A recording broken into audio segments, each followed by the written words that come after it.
Sorry, I don't love you. Afraid I've grown accustomed to. Cause with you something isn't wrong, something isn't wrong, something isn't right. I wish you could be happy. Hey everyone, welcome to Geekdom is back, as is Tim Matthews. We're talking all about Avengers Age of Ultron this week. We previously talked about the first Avengers movie, so this felt like a good chance to get to this one before Infinity War is out, which that will be out this week actually, and I'm hoping to see it next week at the latest, so we'll see how that goes with MoviePass. But Tim, how are you doing today?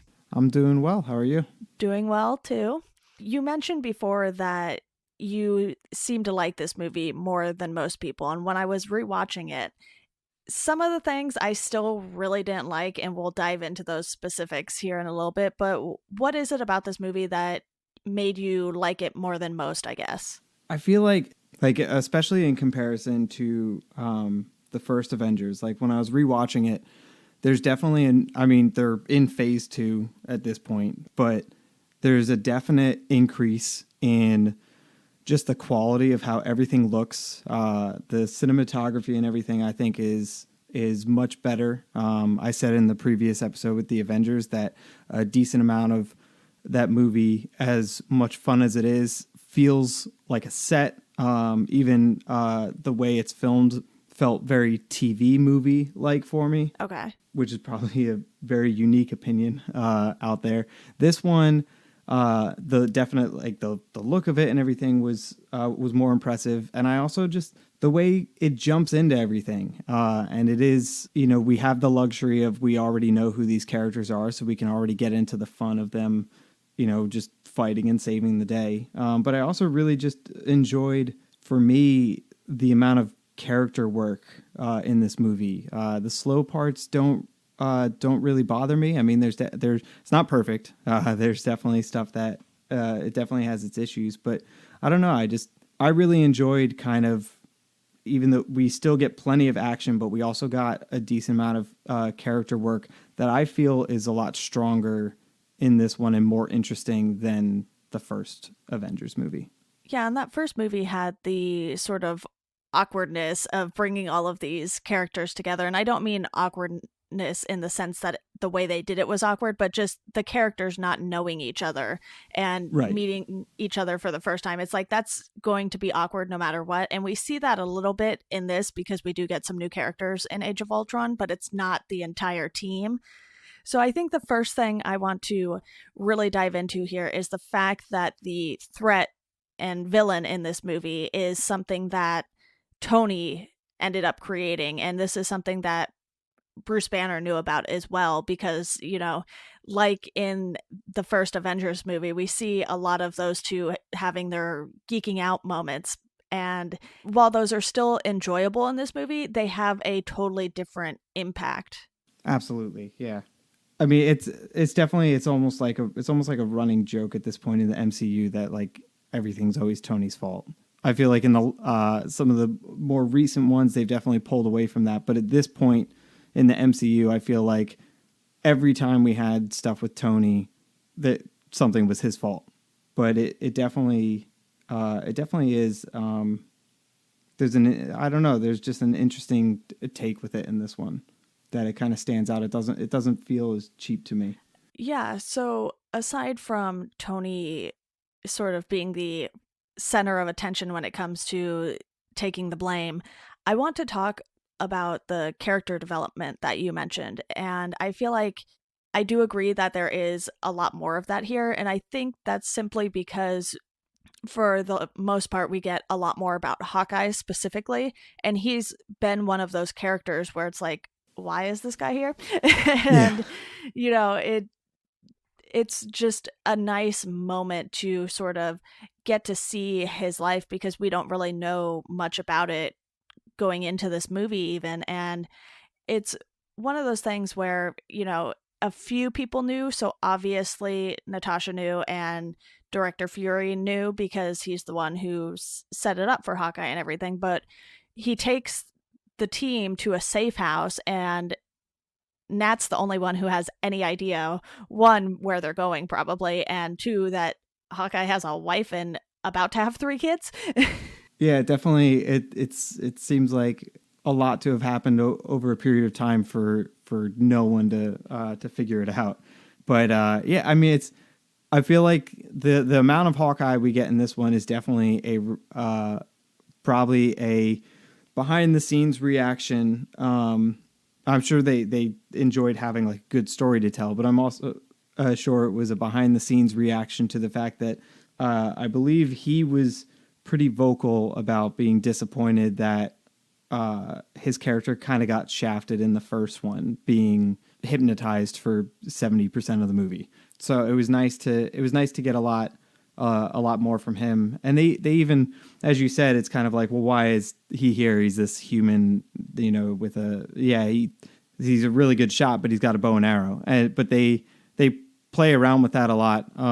There's the obvious quote later when he's like, this is all super weird and I have a bow and arrow. But I even noticed in rewatching a line I never caught when he's getting like healed up after the first scene. Right. And Black Widow says something along the lines of we need to fix him up so we can pretend to still need him on the team or something. And I thought that was a really funny little side joke that I never caught before. Yeah, and we know that Hawkeye and Black Widow know each other from their spy days, basically. So he does have that sort of background that is very similar to Natasha's, but I feel like he's not quite the same kind of agent that she is, because obviously she was the double agent and everything like that. But like you said, he carries a bow and arrow, and that's a very specific skill set. And it seems like that's his main skill set as well. Whereas Black Widow seems to do a lot more dangerous stunts as far as these films go. But it was a nice moment, even though Hawkeye is probably not going to be too many people's favorite Avenger when you have a team that consists of Thor, Captain America, and Iron Man on there as well, in addition to Black Widow and the Hulk. Yeah. I think it was around this time that, I don't know if you ever saw it. I think it was on The Tonight Show, maybe. He appeared on it as Hawkeye, and he covers some song, and the parody is like, I can be a superhero too. I'm blanking on what song he covers, but it's absolutely hilarious, and it just makes fun of like him being almost a lame character amongst all the others, and it always cracked me up. I'll see if I can figure it out before the end of the episode. But even though that performance is outside of the movies and not canon, it made me like him even more, and I almost in my head like pretend that's his own like still like inner monologue that he deals with, that he's just kind of like, I can be cool too, guys. I mean, I know I'm not Thor, but I'm cool. Yeah, plus we get this fact that he is always redoing something in the house, and he tells his wife Laura that he's going to finish up whatever current project he's working on, and then later in the film we see him talking to Natasha about, maybe I should rip out the dining room area and do this whole thing. And it's like, he is someone who can't just sit still. He always has to have something to do, and he kind of retires at the end of this movie and then comes out of retirement a little bit in Civil War. And it's one of those things where we don't really know if we are going to see him much, if at all, in Infinity War. I don't think he's really been in any parts of the promotion for that. So it'll be interesting to see if he does in fact stay retired this time, because it didn't seem to work so well last time. Yeah, I think he's cast in, I think my friend told me this, he's cast to be in Ant-Man and the Wasp. Now, that could be a glorified cameo, so he could very well still be retired, but it is nice to know that he is lined up to still like exist in the universe. But they have been pretty coy about him being in Infinity War, so we'll see if he does show up. I did figure out it was The Tonight Show, and he's covering Ed Sheeran's Thinking Out Loud. Okay. So I do highly recommend checking that out after this. It's very funny. I recommend it to anybody listening. I'll link to it in the show notes and everything, so it's easy Awesome. for everyone to find. One of the other character pairings, I guess you could say, that I want to talk about in this is Black Widow and the Hulk, because, Natasha and Bruce sort of have this fling going that we see her flirting with Bruce throughout the movie and everything like that, but it's a pairing that I've never really been super fond of, and I think a lot of people felt that way because they were like, oh, of course, you have to pair Black Widow with someone because she's the only woman on the team. And I do get that she's the only one who can calm the Hulk down enough for him to turn back into Bruce, but I don't necessarily think that needs to just lead to them being together, because as we've seen, she's best friends with Hawkeye pretty much, and she's the one trying to take care of him before they get him to Dr. Cho to patch him up and everything like that. So you can have these friendships that are, intense because they're on the Avengers together. Everything they do is kind of intense. There's no getting around that. And you can tell that, Laura, Hawkeye's wife, is very aware that Natasha is just this big part of his life because they're on the Avengers together, and she's kind of worried about the rest of them having his back, but Natasha is the person who is always going to have his back. So it's just one of those things where the relationship between her and Bruce felt a little more forced than they probably needed to make it.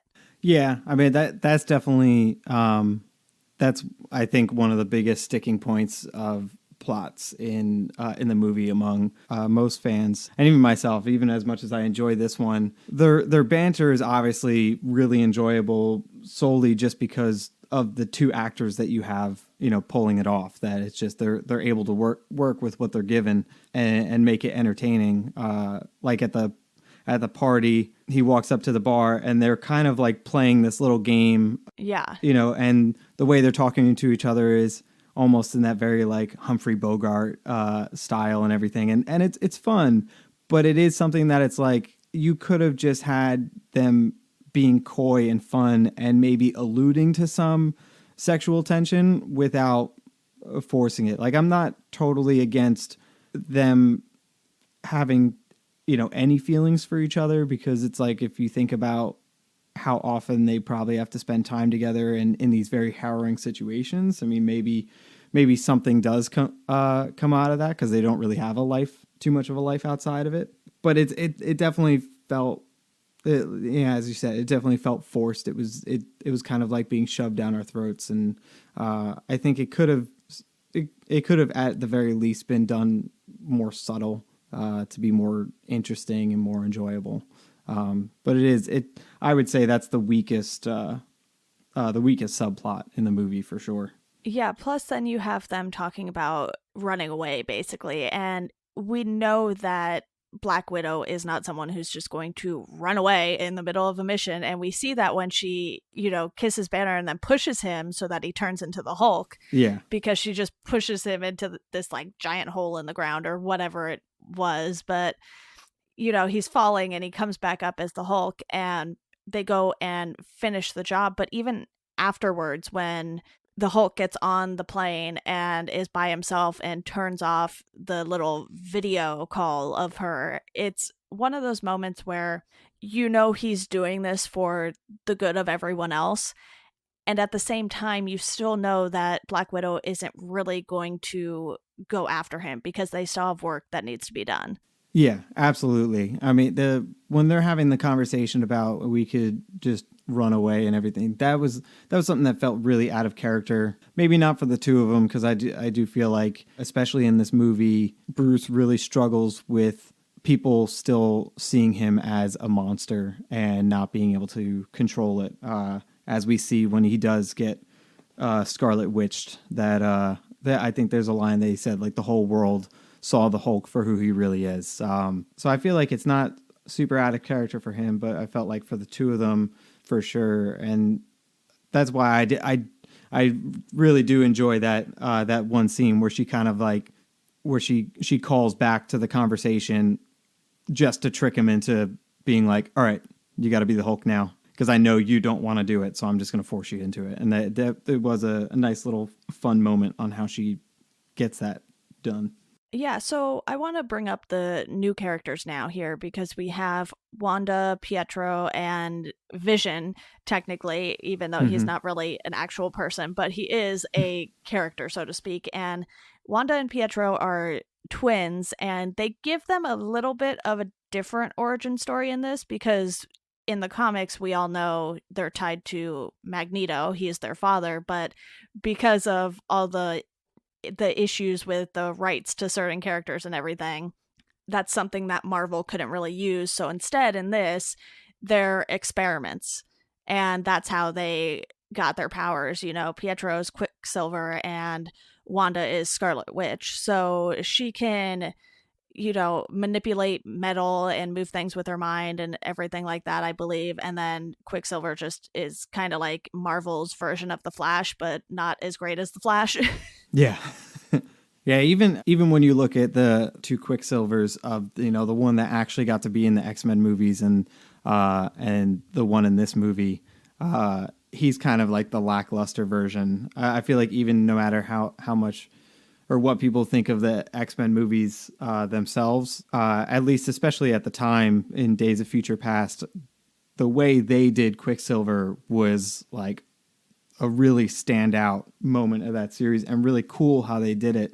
And the way they did Quicksilver in this one, he's fun, but the way they even style his speed is kind of, I don't know, it's a little lackluster to me. And he gets tired so easily. Yeah, he really does. That part seems so off. I was like, all you did was run in front of the train and you're already tired? I mean, what kind of super speed is that? Yeah, yeah, absolutely. I think it was clever how they handle the rights that it's what do they call them? I think Cap says enhanced Yeah. in the field, and I thought that that was clever, and it wasn't enjoyable having them. And they're both great characters, I think, throughout the movie. But I'm not gonna miss him terribly either. I felt he you know filled his purpose filled his purpose. I did think it was an interesting choice to kill him off so soon because clearly they're going to keep using Scarlet Witch. And there was Hmm. recently a news post where Elizabeth Olsen was talking about how she'd like to see Scarlet Witch get her own movie. And while I don't know if I'd want that to happen just yet, I think it might need to be more a Scarlet Witch and a Vision thing. But it's just one of those things where they're twins, so they have this deep connection. And he dies saving Hawkeye and the kid that Hawkeye is covering. But, Yeah. you know, Hawkeye is a character, we've already mentioned this, but he has had multiple opportunities to die and they've kept him around. And if he really is retired, it's almost like, you know, what's the point? Because he doesn't play a super huge role in Civil War. He sort of shows up to get Scarlet Witch on board, and then he pulls his punches against Black Widow, and that's kind of the extent of it. So it's Yeah. one of those choices where you're like, okay, do they have an actually decent reason for doing this? And by the end of the movie, the only thing we really got out of that was Hawkeye naming his kid after both Kaida Natasha and Pietro, because it's Nathaniel Hmm. Pietro Barden. And Yeah. if it was a girl, it was going to be Natasha. And you know, Yeah. she even whispers to the wife's belly, traitor. Yeah.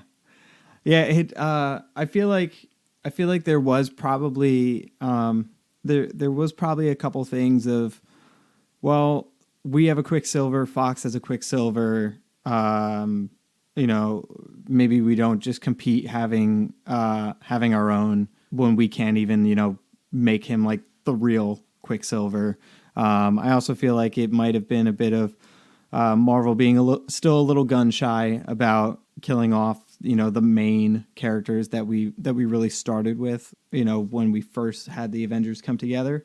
And they definitely play with, I remember even leading up to the movie, and then as you're watching the movie, they drop so many heavy hints that make you feel like Hawkeye's gonna die. And so I feel like it was this heavy red herring that they threw in there, so that when you think, all right, this is the moment he's gonna die, the gunfire's coming down, it was kind of nice with the back and forth that he and Quicksilver did have throughout the movie, that Quicksilver is the one that does save him. Like, I do think it is a really nice moment, but it definitely feels very conscious of, all right, we're going to make you think Hawkeye's going to die, but then we're not going to kill him because we don't want to kill our characters just yet. But this guy that you just met that you don't really have a huge connection to, we can make you feel a little sad, but you won't be mad at us about it either.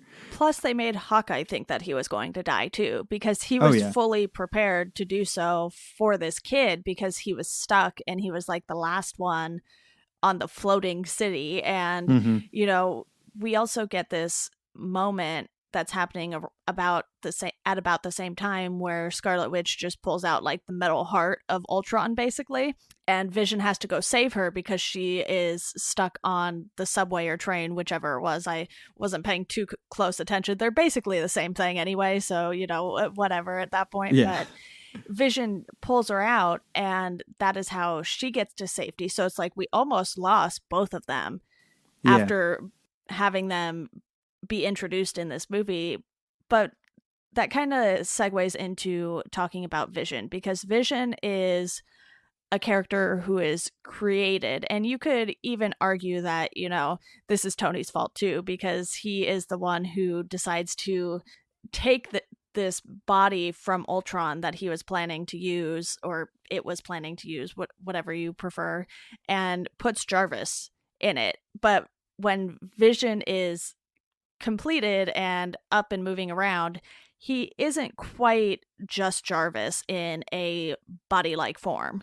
Yeah, absolutely. It's kind of like in the same way that Ultron's created by Tony, and the way he speaks and everything has very Tony features to him, but it extends beyond that because it takes like the darkest side of it, and it's like he has some of the personality, but then he does evolve into this own character of his, even with some of the personality traits of Tony. And I feel like with Vision, you know, the way we've known Jarvis is, even though he's this AI, he's the one that doesn't pull any punches with Tony either. And anytime Tony has a quick wit comment, Jarvis usually has something right back. And so there is a bit of Tony and Jarvis as well. But then I feel like in the same way that when Ultron's created, there's a bit of that personality and a bit of that creation in there. But when he does become Vision, and he has this, you know, the probably a mixture of maybe the Infinity Stone as well, right, creates his own self in there. Yeah, so he has the Mind Stone, and Thor is actually someone who already knew about the Infinity Stones and has a good idea of what they're capable of, because he's like, okay, you know, that's 4 to appear in the last few years out of the 6. So this really does lead up to Infinity War a lot more than I remember it. And it's one of those things where when you go back and you watch these movies, you can see just how much Marvel planned out. So I think, you know, we should probably just go ahead and do some general discussion of this movie now, because there's a lot that goes on that is really important to Sokovia, but a lot that also ties into what's coming. And while the whole thing with Sokovia did lead to the Sokovia Accords in Civil War, it's just one of those things where this is another movie that has a lot happening in it, because, you know, Vision isn't even created until the second half of the movie, at least. So we have all of this happening before you have this really important thing that happens. And then we see how he can use the Mind Stone and sort of this connection he has with Ultron that no one else could possibly have, because they aren't this sort of AI that Vision and Ultron are. So in a way, it makes sense that Vision is the one who has to finish him off at the end there. Yeah, and that's such a, I think that's such a great scene. I love the dialogue between the two, that it's like Ultron has no strength left in that last robot, I guess. The just the little banter between him and Vision, and the fact that like Vision sympathizes and like agrees with some of what Ultron is saying, but says, that it's like, it's okay that these humans are flawed. It's okay that it's not, finite perfection or anything. That's a really great scene. And as you said, there's a lot that happens in this movie. And one thing I remember when I did first see the movie, after walking out of the theater and having the initial just, oh man, that was so cool. When it started to sit and I started thinking about everything, I was like, oh man, there was a lot in that movie. And was it kind of, did it have a bit of like Iron Man 2 syndrome of setting too much stuff up? And one of the things I noticed in watching it now is that a lot of that stuff doesn't bother me anymore. Like the Thor stuff, I remember when he goes off and he gets in like the pool and everything, I remember hating that, early on when I first watched it and being like, this is taking, the pacing's off in this. It's taking me out of kind of the action. But knowing how close we are to Infinity War and watching how like all of that information comes in, I was like, all right, this scene's actually really cool. Now that we were so close to Infinity War and see what's coming, I actually really enjoyed that scene. And I was like, I thought it was really interesting that I flipped on that, because it used to bother me so much. And now I'm like, all right, never mind. This is actually really cool. Yeah, that's a scene that I didn't really care for one way or the other. I was like, okay, this is there. It's happening. This is sort of how you bring Thor's world into the Avengers movie, because we see him with, Eric Selvig, I believe, who is a big part of the standalone Thor films up until that point. And, he is just on this little side mission by himself. And we see a glimpse of sort of what's to come, because Cap mentions that he doesn't know where Thor went. And we see that come into play in Civil War too. It's like, okay, well, does anyone know where Thor or Hulk is? And they're like, no, not really. So, that's kind of a problem when they can't even keep track of their own team members. And in this instance, it wasn't a problem. It was just an interesting tidbit to put in there to have, Tony ask Cap, I believe is how it went, do you know where Thor went, kind of thing. And I think, this movie, even though it isn't my favorite, like I said, on second viewing, it's like I picked up on a lot more things in it. And I think the first time around, I might have just been very soured on the Natasha and Bruce situation, that I was like, this is where they're going with it. So it definitely grew on me a little bit, but I still liked some of the other movies better, probably a good amount of them, actually. I don't know, there's been so many. It's been like 18 movies now or something ridiculous. Yeah, I mean, to be honest, like none of the Avengers films, and I even count I guess that's 2 movies, so Avengers and Age of Ultron, but I even count Civil War as kind of a pseudo Avengers movie, and none of those 3 are my favorite among the movies. Civil War to me is super entertaining with the action and everything, but I have huge problems with the third act plot. But for me, the best Marvel movies are the ones that are very standalone, that I feel like that I can just throw it on and not have to worry about the other movies. It's like the Guardians of the Galaxy ones, right, kind of living in their own thing, are really fun. And enjoyable. Thor Ragnarok, I felt, did a really nice job of expanding that world, but not making me feel like I needed to know a ton of stuff. I didn't feel like it was pushing me towards another story. It wasn't pushing me towards the event, which is something that gets to me even in reading comics, is we're just building to the event. But make sure you give me good standalone stories too. So the standalone ones are the ones that, stand out to me.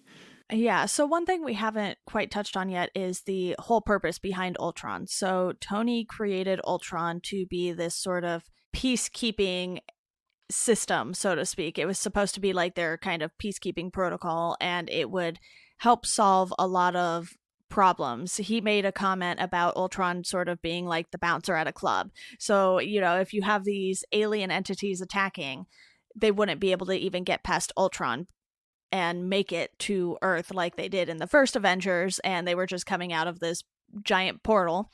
And clearly, that goes the wrong way, because then Ultron comes out of this and just wants to destroy everyone because he thinks that humans are stupid and, kind of don't serve any sort of real purpose because they aren't smart enough to do anything the way Ultron would. Right. And that leads to Ultron going to Sokovia and just annihilating the city. He literally finds a way to get all of this vibranium type stuff underneath the city and just blasts it up into the air, and it just keeps rising and rising until it's supposed to fall and then kill millions upon millions of people. So he is certainly destructive, and I think getting James Spader to voice him was a nice touch, but Oh yeah. at times it didn't really click quite as much as I would have liked it to, but maybe that's just because I keep watching The Blacklist and James Spader's in that. So I'm very used to hearing his voice at this point, and sometimes in Age of Ultron it's like, oh, he could have said it a little differently though. Yeah, for me he's Robert California on The Office. Okay. But it's that same idea, and I even remember the trailers just having this really, really spooky tone, really driving the No Strings on Me song and everything. And it was really haunting and really creepy.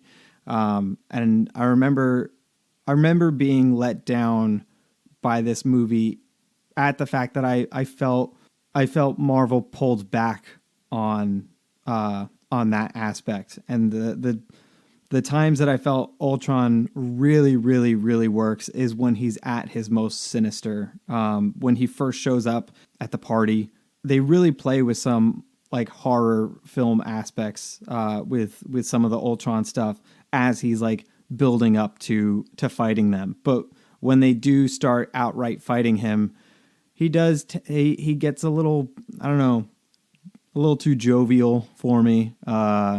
At times. And I've heard people's arguments that, well, it's the fact that he is tied to Tony Stark, that's, where that comes from. And it definitely makes sense. But I had the same issue that I'm like, some of it was so great, but then, yeah, he would say like a certain line and I'm like, that line could have been really badass, but it just really fell flat because of how you delivered it. He is a really cool character, but I felt like they didn't take him necessarily as far as maybe they could have.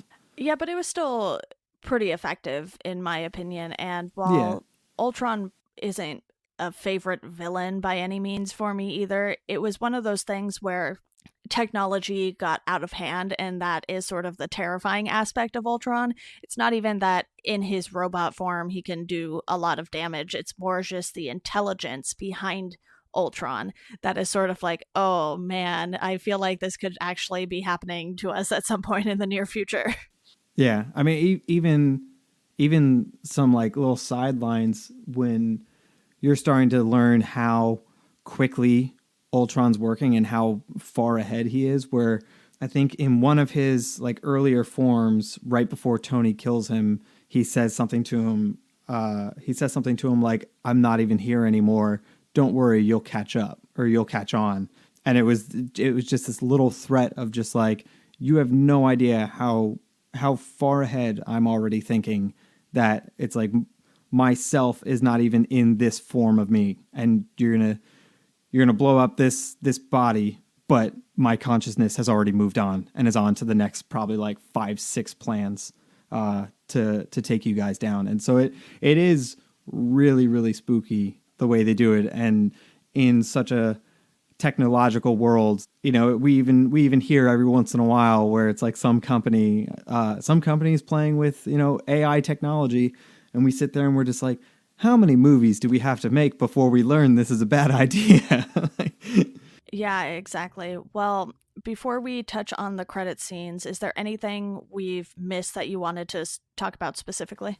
No, I guess not. Except to give a shout out to the dinner party scene. Overall, I think that was just a ton of fun and includes one of my favorite Stan Lee cameos when he gets drunk on Thor's alcohol. Yeah, definitely. And you have War Machine trying to tell stories. Oh my gosh, yeah. They're not really funny to anyone but the people who aren't superheroes. Yeah, when Thor's just like, "Oh, is that it? Ah, great story." And he gets a bit of payoff later when he's helping out at Sokovia and everything, and he's like, "This is gonna make a great story."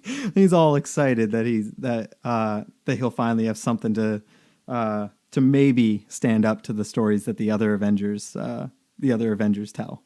But yeah, it was just really fun getting to all those characters, and of course them all trying to pick up Thor's hammer is one of my favorites in the MCU series. Yeah, that is definitely like a highlight scene from this movie as far as the comedy aspect goes. And, a quick shout out to Fury for bringing the giant helicarrier to rescue all the people. And then, War Machine gets to have his little fun there. Yeah. Yeah, it's I felt like, there's definitely, this is all throughout the MCU that especially as time has gone on, that there's misplaced humor perhaps for certain characters, but I felt like overall there's a decent balance in this movie, and I thought I remembered the humor bothering me more than it did, but I felt like there was a solid balance of the humor and the dark storytelling in this movie. So while it's not it's not in my top of MCU movies, I'll probably get a lot of flack for this, but I put this above the first Avengers for me. Yeah, one of the other things I want to mention before we talk about the credit scenes here is the fact that they have a new set of Avengers now, because at the end, I mentioned earlier, Natasha doesn't go after the Hulk, and, she walks into the, I guess, landing area or the airplane storage at the new facility. Yeah. I don't even know what it is, like the giant hangar, I guess you could say. And you have Scarlet Witch, Vision, and Falcon showing up.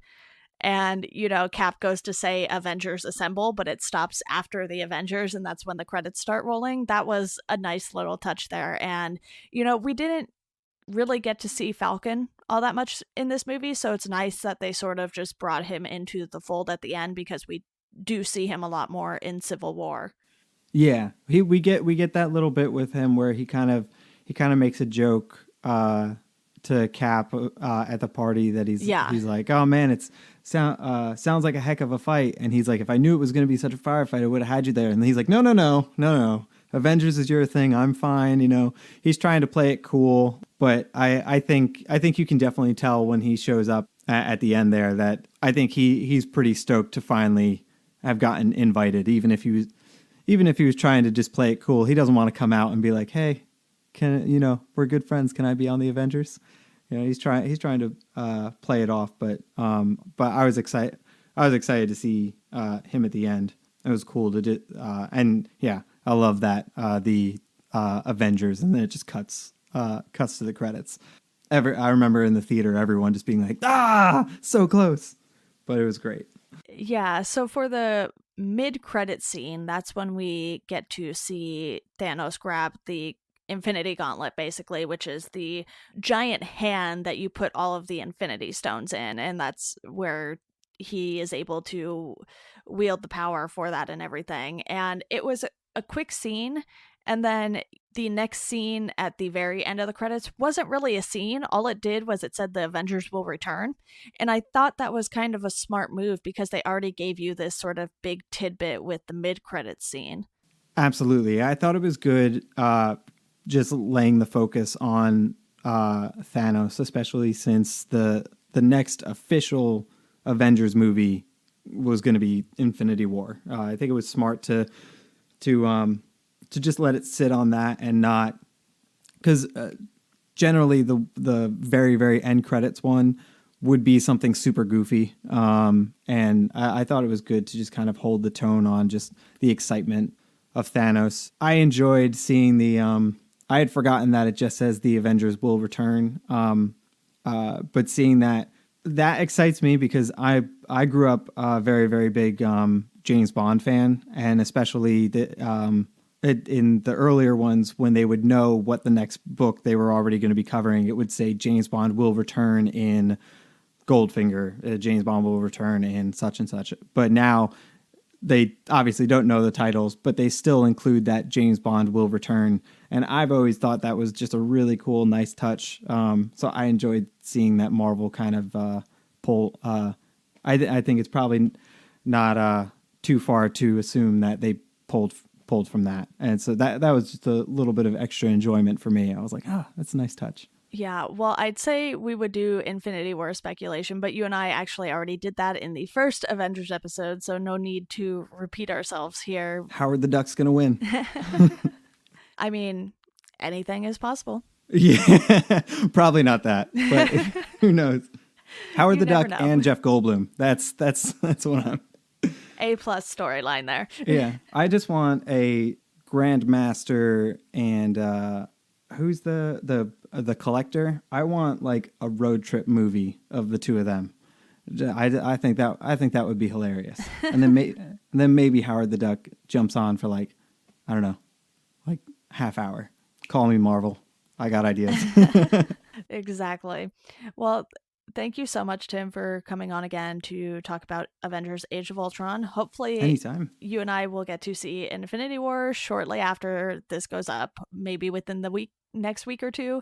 Who knows? But after this... Gosh, that's right. It's so close. Yeah, after this, I'll have a Civil War episode for you guys. It's a kind of lengthy one. I think Mike Kamate and I went about an hour and 25 minutes or so, give or take. I haven't edited yet, though, so that's not, official runtime. That's my guesstimate, like what Marvel gives us when they first announce a movie.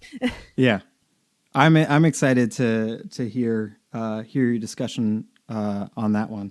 Yeah, it was definitely a fun conversation because Mike really enjoys that movie. And it's not that I don't enjoy it, because I do like that one too, but it was like one of his favorites. So it's always fun to get to talk to a bunch of different people about these Marvel movies, because certain things make people react in a different way. And, obviously we talked about the first two Avenger movies, but they were quite different conversations at the same time. So, it works out. So again, thank you for coming on, Tim. Of course, anytime. Awesome. And to our listeners, as always, thank you all for listening, and we hope you enjoy the rest of your day.